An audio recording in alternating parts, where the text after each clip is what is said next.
मेरी तरह दिख रहे अगर यहाँ एक दो पीस भी हों, नहीं शंभू दादा को छोड़कर, तो कल से अपने आप को शनिदेव ही समझे। नहीं, हंसने की बात नहीं है दादा भाई, तेल चढ़ जाएगा पर हल्दी नहीं लग पाएगी। हल्दी लगने में आए बड़ा खतरा है दीदी। मेरी तो लग ही नहीं पा रही थी। मेरे पिताजी के कई बार निवेदन करने पर एक शादी वाले मेरे घर आए दादा भाई, मुझे देख कर जाने लगे, कुछ बोले नहीं। तो मेरे पिताजी खुद ही आगे बढ़े, उन्होंने कहा आपने लड़का देख लिया? बोला कुछ नहीं। उन्होंने कहा देखिए भाई साहब, मैंने लड़का देख लिया है, अब आप इसे ब्यूटी पार्लर वाले को दिखाइए।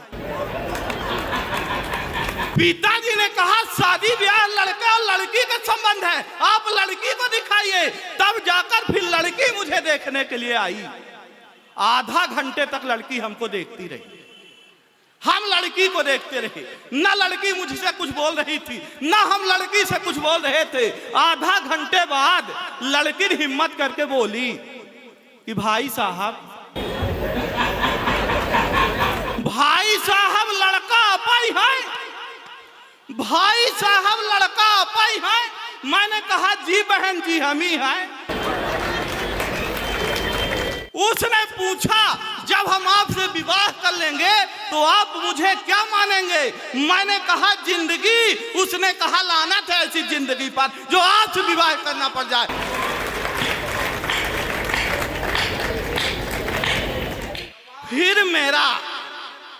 फिर मेरा किसी तरह से विवाह लगा दादा भाई, लगा का लगा रह गया, हो नहीं पाया।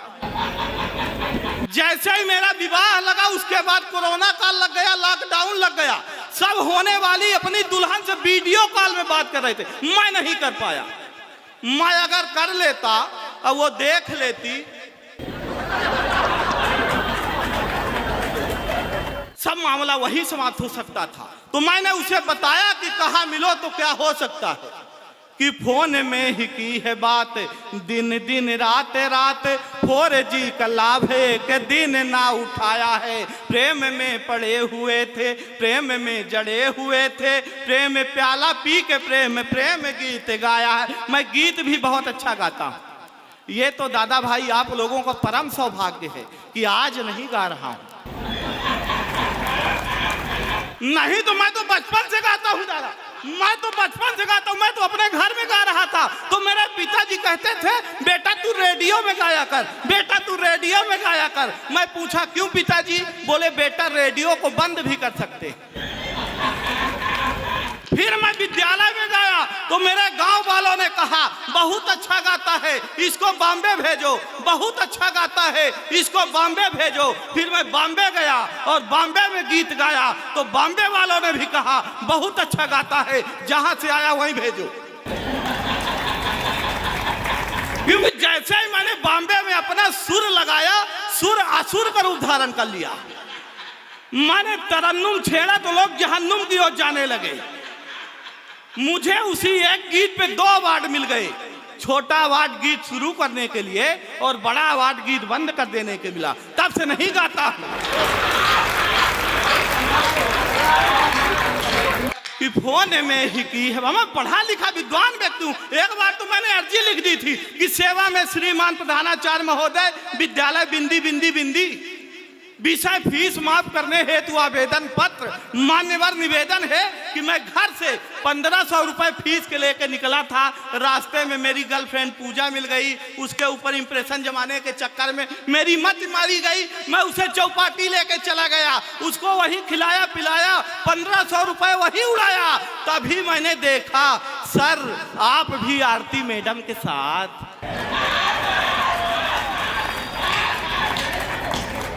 सर आप भी आरती मैडम के साथ वहां आए हुए हैं और अपने हाथों से उन्हें चाउमीन खिला रहे हैं। उसका मैंने वीडियो बना लिया है। कल तक अगर मेरी फीस नहीं हुई माफ तो आपका पर्दाफाश, आपके ही नक्शे कदम पर चलने वाला आपका एक आज्ञाकारी शिष्य माखन चोर कक्षा 4।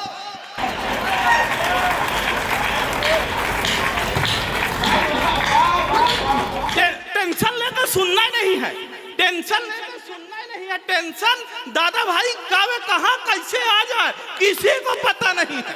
मुझे आया, मैं संजीव भैया तक पहुंचा रहा हूं, हालांकि उनको पहले से टेंशन है। टेंशन आता कैसे है, मैं मस्त मौला आदमी एक दिन रास्ते कहां लेके जा रहे हैं दादा भाई, लाओ ये भी हमारे सम्मान में रखोगे। इतना घनघोर सम्मान, टेंशन आता कैसे, ऐसे ना जाता है। मैं मस्त मौला आदमी एक दिन रास्ते से जा रहा था तो एक खूबसूरत लड़की ने मुझ जैसे खूबसूरत आदमी से लिफ्ट मांगा। अब मेरे लिए तो यही टेंशन की बात थी, पर मैं बहुत अच्छा आदमी, मैंने उसे लिफ्ट दिया। भाई साहब कुछ दूर जाने के बाद उसे चक्कर आने लगे, मुझे और टेंशन हो गई। मैं उसे सीधे हॉस्पिटल लेके पहुंचा। 10 मिनट बाद डॉक्टर आया, बोला बधाई हो भाई आप बाप बनने वाले हो। मुझे और टेंशन, मैंने कहा कदापि नहीं, होने वाले बच्चे का बाप मैं नहीं हूं। तभी वो लड़की आ गई, बोली नहीं यही है तो और टेंशन। भाई साहब मेरा मेडिकल चेकअप कराया गया और रिपोर्ट ये आई, मैं तो कहीं बापा नहीं बन सकता, और टेंशन। फिर मुझे ख्याल आया घर में मेरे 2 बच्चे, वो किसके, और टेंशन।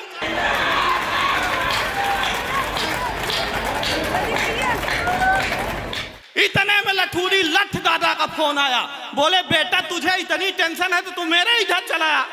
मैं इनके घर पहुंचने ही वाला था कि एक छोटे से बच्चे से पूछा लठूरी लठ जी का घर जानते हो?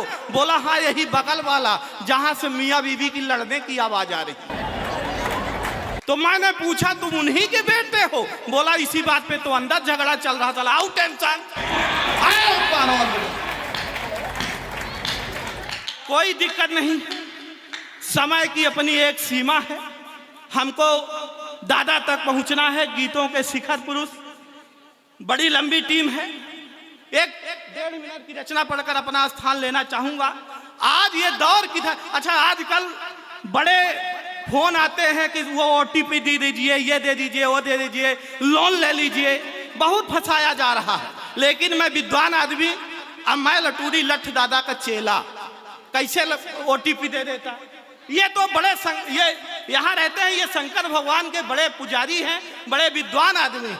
मैं इनके घर गया तो ये शंकर भगवान की तपस्या में लीन, शंकर भगवान की पूजा कर रहे थे। शंकर भगवान 1.5 घंटे में प्रकट हो गए, बोले बताओ मैं तुम्हारी तपस्या से प्रसन्न हुआ, बताओ तुम्हें क्या चाहिए। ये फिर गुस्से में आ गए, बोले प्रभु सिस्टम से चलो, सिस्टम से। वो जो तपस्या भंग करने के लिए मेनकाएं अप्सराएं आती थी, उनका क्या हुआ? पहले उनको भेजो, हमारी तपस्या भंग कराओ, फिर आओ। और मैं इनका चेला कहा पीछे मैं नंबर नहीं दे सकता था। तो एक दिन बहुत प्यारी आवाज आई कि सर लोन ले लीजिए, उसे मैं मना नहीं कर पाया। मैं कहा मैडम कल आता हूं, बिल्कुल सच धज के ऑफिस पहुंचा। 1.5 घंटे बाद मेरी मैडम का फोन आ गया, आज ही जब उधर से आना तो चलनी लेते आना, आज करवा चौथ है, मैं भूल गई हूँ। मैं आनंद फानन में ऑफिस बंद किया, बाजार पहुंचा तो दुकानदार बस बंद करके जाने ही वाला था, तो एक के साथ एक चलनी फ्री दे रहा था। मैं दोनों चलनी लिया, झोले में डाला, घर पहुंचा, झोला रखा, बगल में अपना फोन रखा, हाथ मुंह धोने अंदर चला गया। तभी मेरी मैडम आई, झोला देखा 2 चलनी। मैडम का पूरा दिमाग खराब हो गया, दूसरी किसके लिए लाया? तभी लोन वाली मैडम का फोन आ गया। अब मेरी मैडम ने उठा लिया, उधर से आवाज आई कहां रह गए, मैं तो तैयार बैठी हूं। भाई साहब जो मैं बाहर निकला हूं ना मेरा चांद था ना चांदनी थी, फिर मेरा जो था तो था, वही झोला उठाया और सीधे रेलवे स्टेशन की तरफ भागा। मोदी जी तो नहीं भागे, मैं ही भागा।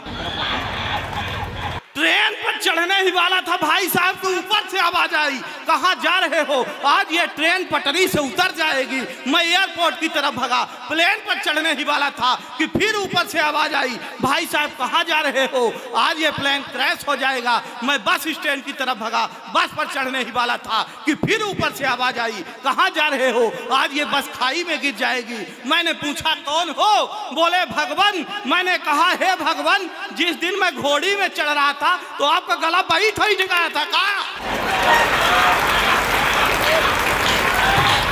लेकिन अपना दौर है, अपना क्रम है।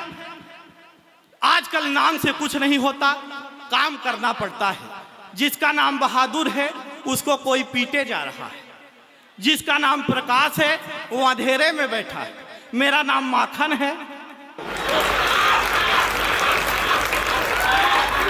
एक अंतिम छंद पढ़कर अपना स्थान लेना चाहूंगा कि नाम से कुछ नहीं होता, काम करना पड़ता है।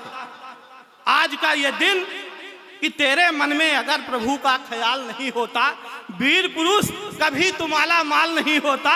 अब भूतों से ही ये धरती अभी तलक भर जाती अगर इस धरती में महावीर का नाम नहीं होता।